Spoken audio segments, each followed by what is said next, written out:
Speech therapy എന്ന് പറയുന്നത് ഒരിക്കലും തെറാപ്പി സെന്റർ കൊണ്ട് തീരുന്ന ഒരു കാര്യമല്ല. പേരൻസ് ആയ നിങ്ങൾ നിങ്ങളുടെ കുട്ടിയെ കുറച്ചുകൂടെ ശ്രദ്ധിച്ചാൽ നിങ്ങളുടെ കുട്ടിയുടെ സ്പീച്ച് ഇഷ്യൂസ് പെട്ടെന്ന് തന്നെ സോൾവ് ചെയ്യാനാവും. ഇതിനായി ഞാൻ പറയുന്ന ഈ 3 സിമ്പിൾ കാര്യങ്ങൾ നിങ്ങൾ ശ്രദ്ധിച്ചാൽ മതി. ഒന്നാമതായി, നിങ്ങൾ കുട്ടിയുടെ കൂടെ ഇരിക്കാനുള്ള സമയം കണ്ടെത്തി അവർക്ക് വേണ്ടി കഥകൾ പറഞ്ഞു കൊടുക്കുക. സ്റ്റോറി ടെല്ലിംഗ് എന്ന് പറയുന്നത് സ്പീച്ച് ക്ലാരിറ്റിയെയും സംസാരിക്കാനുള്ള കോൺഫിഡൻസിനെയും കാര്യങ്ങൾ മനസ്സിലാക്കാനുള്ള കഴിവിനെയും നല്ല രീതിയിൽ ബൂസ്റ്റ് ചെയ്യും.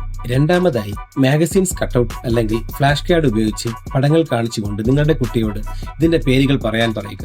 അതുകൂടാതെ ഇതിനെപ്പറ്റി ഡിസ്ക്രൈബ് ചെയ്യാനും പറയുക. ഇത് ഷോർട്ട് സെന്റൻസ് ആയാലും കുഴപ്പമില്ല.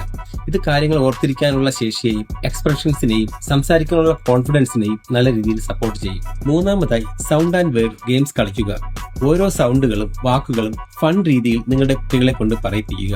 ഇത് നിങ്ങളുടെ കുട്ടിയുടെ സ്പീച്ച് ഇഷ്യൂസ് സോൾവ് ചെയ്യാൻ നിങ്ങളെ ഹെൽപ്പ് ചെയ്യും. ഇത് കൂടാതെ തന്നെ ഒരു ക്വാളിഫൈഡ് സ്പീച്ച് തെറാപ്പിസ്റ്റിന്റെ ഗൈഡൻസിലാണ് നിങ്ങളുടെ കുട്ടി പോകുന്നതെങ്കിൽ എന്തായാലും നിങ്ങളുടെ കുട്ടിയുടെ സ്പീച്ച് ഇഷ്യൂസ് സോൾവ് ചെയ്യാൻ സാധിക്കും.